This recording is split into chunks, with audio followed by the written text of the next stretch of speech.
Hallelujah hallelujah. सभी जन अपने हाथ को उठाएं परमेश्वर की प्रेजेंस में। इस टीचिंग सीरीज में अपने हाथ को उठाएं जितने भी जन ऑनलाइन हैं। धन्यवाद यीशु, एक एक जन के लिए, एक एक कलीसिया मेंबर के लिए मैं तेरा धन्यवाद करती हूँ परमेश्वर। तेरी पवित्र सामर्थ, तेरा पवित्र आत्मा एक एक जन को छुए, इनकी लाइफ में जुम्बश करे तेरा आत्मा परमेश्वर।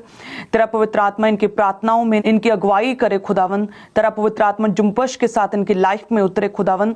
अपने दानों और वरदानों के साथ उन लोगों को भरे परमेश्वर, और प्रेयरलेसनेस की आत्मा को इनकी लाइफ से खत्म करे खुदावन।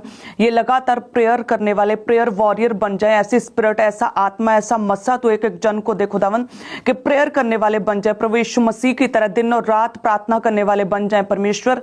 इनके मनों को बेचैन करके प्रार्थना में इनके मन लगे खुदावन। प्रार्थनाओं में बैठने के लिए इन्हें उत्साहित कर खुदावन। ये उत्साह के साथ आत्मा में बढ़कर परमेश्वर डेली प्रेयर कर सके, ऐसा मसा इन्हें दे खुदावन। ऐसी ताकत, ऐसा बल दे परमेश्वर के डेली प्रार्थनाओं को ये कर सके प्रभु यीशु मसीह के सामर्थी नाम में परमेश्वर। तेरा आत्मा एक एक जन को छुए, इन्हें ब्लेस करें परमेश्वर। ऑनलाइन कलीसियों को तेरा आत्मा छुए, इन्हें ब्लेस करें। इनकी लाइफ में अपने बड़े कार्यों को सिद्ध करे परमेश्वर। अपनी योजनाओं को इनकी लाइफ में सिद्ध करे परमेश्वर। और अंधकार की शक्तियां, दुष्ट आत्माएं जितनी भी इनके खिलाफ कार्य करना चाहती, इनके विरोध में प्लान्स करती हैं, वो दुष्ट आत्मा, वो अंधकार की शक्तियों को मैं इनकी लाइफ से झिड़कती हूं प्रभु यीशु मसीह के नाम में। मैं इनकी लाइफ से आउट होने के लिए कमांड करती हूं प्रभु यीशु मसीह के नाम में। प्रभु तेरा आत्मा छुए, तेरा फेवर, तेरा सपोर्ट खुदावन इन्हें मिले परमेश्वर। तेरी सामर्थ, तेरी गाइडेंस, तेरे पवित्र आत्मा की अगुवाई इन्हें हो प्रभु यीशु मसीह के सामर्थी नाम में। हर वो दुष्ट आत्मा जो इन्हें परमेश्वर से दूर रखती, आत्मा में बढ़ने से रोकती है, वो सारी दुष्ट आत्मा इनकी लाइफ से आउट हो जाए in the mighty name of Jesus Christ. तेरा आत्मा इन्हें छुए परमेश्वर। इनकी रूह जिस्म जान को तेरा आत्मा छुए और इन्हें ब्लेस करें प्रभु यीशु मसीह के सामर्थी नाम में हम मांगते हैं, आमीन। इस टीचिंग सीरीज में बी फ्रूटफुल प्रोग्राम में मैं आप सबका स्वागत करती हूँ। जितने भी ऑनलाइन कलीसियां हैं, परमेश्वर का आत्मा आप लोगों को छुए, आपको ब्लेस करें, नई ऊंचाइयों, नई बुलंदियों तक परमेश्वर आपको लेके जाए। प्रभु का आत्मा आपको गाइड करे, आपकी स्पिरिट जो है परमेश्वर के करीब हो जाए, परमेश्वर की स्पिरिट के साथ कनेक्ट हो जाए, और प्रार्थना में बैठने के लिए परमेश्वर का आत्मा आपको गाइड करे। आप जानते हैं कि प्रेरित पौलुस कहते हैं कि हमारी लड़ाई, हमारी फाइट जो है लहू और मांस के साथ नहीं, बल्कि अंधकार की शक्तियों के साथ है जो आसमान में है। हमारी लड़ाई पाप के खिलाफ, व्यभिचार के खिलाफ, बुराइयों के खिलाफ, ईर्ष्या के खिलाफ, द्वेष के खिलाफ है। हमारी लड़ाई उदासीनता के साथ है, डिप्रेशन के साथ, बीमारियों के खिलाफ। हमारी लड़ाई अंधकार की शक्तियों के खिलाफ है। उस लड़ाई में जो है आगे बढ़ने के लिए हमें प्रार्थना का करना बहुत ज़रूरी है। सो दैट मीन्स कि हम एक युद्ध में हैं, और जब एक युद्ध में अगर जीतना हो तो एक सिपाही, एक सैनिक जो है, एक वॉरियर जो है, वो स्ट्रांग होना चाहिए, उसमें स्ट्रेंथ होनी चाहिए, उसमें पूरा बल होना चाहिए, उसमें पूरी ताकत होनी चाहिए। सो हम जो एक युद्ध में, और हमारी फाइट, हमारी लड़ाई अंधकार की शक्तियों के खिलाफ है, जो हमारी लाइफ में प्रॉब्लम्स को और ट्रबल्स को पैदा करता है, अटैक्स को लेकर आता है, परमेश्वर की योजनाओं को खत्म करने की कोशिश करता है।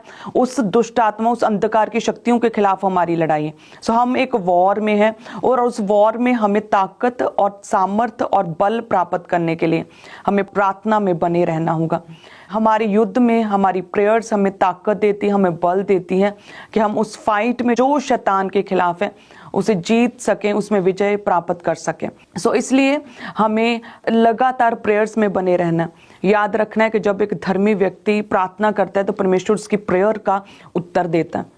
सो वचन कहता है कि जब अब्राहम ने प्रार्थना की तो परमेश्वर ने लूत को, उसकी वाइफ को, उसकी दोनों बेटियों को बाय फोर्स, जबरदस्ती कहते हैं, उनकी कलाइयों को, उनके हाथों को पकड़कर दूतों ने जो है उस एरिया से जो नष्ट होने वाला था उसे बाहर निकाला। यानी कि जब आप प्रेयर्स करते हैं, परमेश्वर के दूत आपकी लाइफ में एक्टिवेट होते हैं।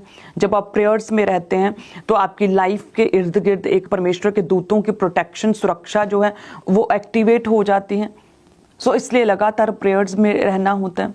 और ये प्रेयर जस्ट 1 या 2 दिन का काम नहीं, 1 हफ्ते 2 हफ्ते का काम नहीं होता।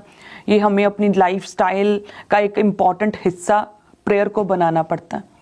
जैसे दोपहर को सभी लोग चाय पीते हैं, डेली की रूटीन आप लोगों की सेट है कि 3 टाइम खाना खाना है। सो सेम उसी तरह से है कि डेली हमारी दिनचर्या, हमारी लाइफस्टाइल का हिस्सा होना चाहिए प्रेयर।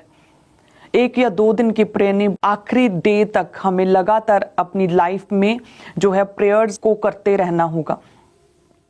याद रखें कि यदि अब्राहम जो है परमेश्वर के साथ चलना बीच में ही छोड़ देता और उसी पास्ट में अपने कुटुंब, अपने परिवार में वापस चला जाता, जब उसे इतने वर्ष 24-25 साल जब उसकी प्रार्थना का उत्तर नहीं मिला, वायदा पूरा नहीं हुआ, पुत्र नहीं हुआ था, तो क्या परमेश्वर उसका नाम महान करते, उसका नाम ग्रेट होता? क्या उसकी टेस्टमनी स्ट्रांग होती? क्या परमेश्वर ने जो कहा था कि तेरे वंश को मैं बढ़ाऊंगा, आकाश के तारागण के समान, रेत के किनकों के समान अनगिनत करूंगा, तो क्या वो वायदा पूरा होता अगर वो कुछ ही दिनों और कुछ ही महीनों की प्रेयर जस्ट करता? सो उसी तरह से हमारी प्रेयर्स, जो आप लोगों की प्रेयर्स जिसका आंसर नहीं अभी तक आ रहा, वो प्रेयर्स को लगातार करना होगा, लंबा करना होगा। हमें अपनी लाइफस्टाइल, अपनी दिनचर्या का हिस्सा प्रार्थना को बनाना होगा। जिस तरह आप हफ्ते में 1 बार या 2 बार रोज़ा रखते हैं, जिस तरह से आप संडे प्रभु के घर में आते ही हैं, सेम उसी रीति से डेली हमें प्रेयर करनी होगी। हमारा आत्मिक स्पिरिचुअल फूड है हमारी प्रेयर। हमारा वॉर जो शैतान के साथ है, उस वॉर में हमें ताकत, स्ट्रेंथ देती है हमारी प्रेयर्स। उस लड़ाई में जो हमारी अंधकार की शक्तियों के खिलाफ, आपकी प्रॉब्लम्स के खिलाफ है, उस लड़ाई में आप खड़े रह सकते हैं, आप टिक सकते हैं प्रेयर के द्वारा। प्रार्थनाएं आपको बल देती हैं। सो इसलिए लगातार हमें प्रेयर में रहना होगा। प्रेयर्स मोस्ट इंपॉर्टेंट है हमारी लाइफ में।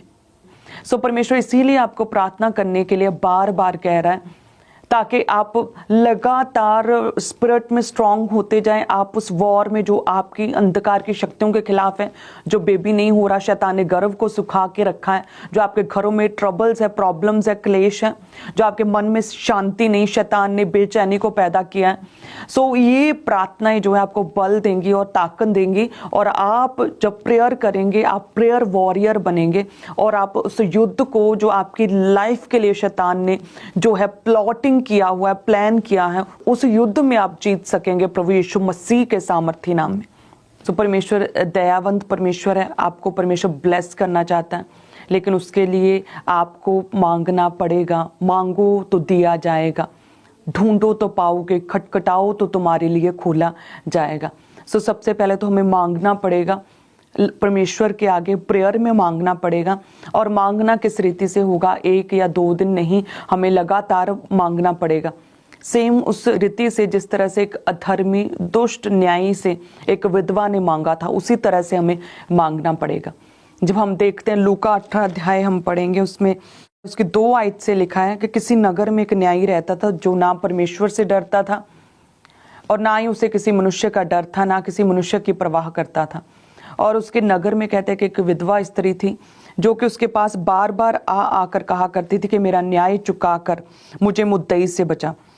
कहते हैं कि कुछ समय तक तो वह ना माना, परंतु अंत में मन में विचार करके कहा कि यद्यपि मैं ना परमेश्वर से डरता हूँ, ना मनुष्यों की, लोगों की मुझे कोई चिंता, ना परवाह है, तो भी ये विधवा मुझे लगातार सता रही, लगातार मांग रहे हैं, इसलिए मैं इसका न्याय चुकाऊंगा। कहीं ऐसा ना हो कि घड़ी घड़ी आकर अंत को मेरी नाक में दम कर दे। सो परमेश्वर कहता है कि यदि एक दुष्ट व्यक्ति, एक अधर्मी व्यक्ति से जब उस विधवा ने बार बार मांगा, और उस अधर्मी, उस दुष्ट ने, जैसे ना परमेश्वर का डर था और ना किसी मनुष्य की परवाह थी, उसने उस विधवा की विनती को सुना, उसके निवेदन को सुना कि ये ऐसा ना हो कि घड़ी घड़ी बार बार मांगने से मेरे नाक में दम कर दे। ये लगातार मुझे कई दिनों से सता रही है कि मैं इसकी विनती को सुन लेता हूँ, इसका न्याय कर देता हूँ। तो परमेश्वर कहता है कि मैं तो तुम्हारा स्वर्गीय परमेश्वर हूँ, और जो दिन और रात मेरी दुहाई देते हैं, मैं उनकी प्रार्थनाओं को क्यों करना सुनूंगा? मैं उनके विषयों को हल करने में क्यों देरी करूंगा? सो परमेश्वर कहते हैं कि देखिए, एक अधर्मी, एक दुष्ट व्यक्ति जिसे ना परमेश्वर का कोई डर था, ना परमेश्वर में था, ना वो प्रभु को मानता था, उसमें कोई डर और खौफ नहीं था, ना वह मनुष्यों की कोई भी चिंता, कोई परवाह लोगों की उसे थी। तो देखिए, वो उस विधवा के बार बार मांगने से उसका न्याय कर सकता है। तो हमारा परमेश्वर, स्वर्गीय परमेश्वर, आपका पिता परमेश्वर भी आपकी प्रार्थनाओं को सुनेगा, आपके उत्तर देगा। प्रभु आपकी प्रार्थनाओं में आपका हल करेगा। जस्ट हमें मांगना है परमेश्वर के आगे, हमें बैठना है, हमें प्रेयर करनी है। यदि आप सिर्फ निराश होकर नेगेटिव वर्ड्स और नेगेटिव एटीट्यूड रखेंगे कि मेरा कुछ नहीं हो सकता, अब कुछ नहीं हो सकता, अब टाइम निकल चुका है, ये हल नहीं हो सकता, ये पॉसिबल नहीं है, मैं फंस चुका हूँ, मेरी लाइफ में प्रभु काम नहीं कर सकता, मैं पापी हूँ, मैं बहुत दुखी हूँ, मेरी कोई मदद नहीं कर रहा, कोई नहीं है जो मेरी हेल्प कर सके, मेरी लाइफ अब चेंज नहीं हो सकती, कोई बदलाव पॉसिबल नहीं है, अब बहुत देर हो चुकी है। सो यदि एक व्यक्ति जो है ऐसे नेगेटिव एटीट्यूड को रखे और अपनी निराशा में ऐसे नेगेटिव वर्ड्स को बोले, तो वचन कहता है कि तुम अपने मुंह का फल खाओगे। तुम्हारे मुंह में जो है, तुम्हारे बोलने में, तुम्हारे शब्दों में मौत है और तुम्हारे शब्दों में जीवन है। यदि हम इस नेगेटिव एटीट्यूड, इन नेगेटिव वर्ड्स को छोड़कर यदि हम प्रार्थना में बैठकर प्रभु के वचन का अंगीकार करें और लगातार अपनी प्रार्थनाओं को धन्यवाद सहित परमेश्वर के सम्मुख रखें, तो हो सकता है हमारा हल हो जाए। लेकिन इन नेगेटिव वर्ड से कोई भी हल नहीं हो सकता, कुड़कुड़ाने से कोई भी हल नहीं होगा, कंप्लेन करने से, शिकायत करने से और रोने से और दुखी होने से कोई भी हल नहीं होगा। आपको कोई भी प्रॉब्लम है, उसके लिए आपको परमेश्वर के सम्मुख, उसके निकट प्रार्थना में जाना ही होगा। हालेलुया।